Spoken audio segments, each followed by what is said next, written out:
अन्तर्बहिश्च तत्सर्वम् व्याप्य नारायणस्थितः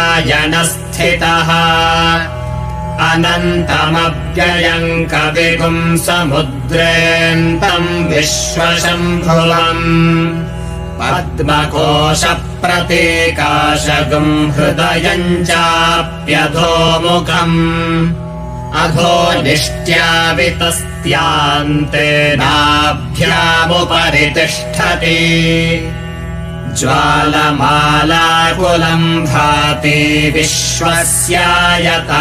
महत् सन्ततगुम् शिलाभिस्तुलम् भक्त्याकोशसन्निभम् तस्यान्ते सुशिरगुम् सूक्ष्मम् तस्मिन्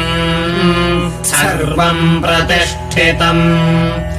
तस्य मध्ये महानगरम्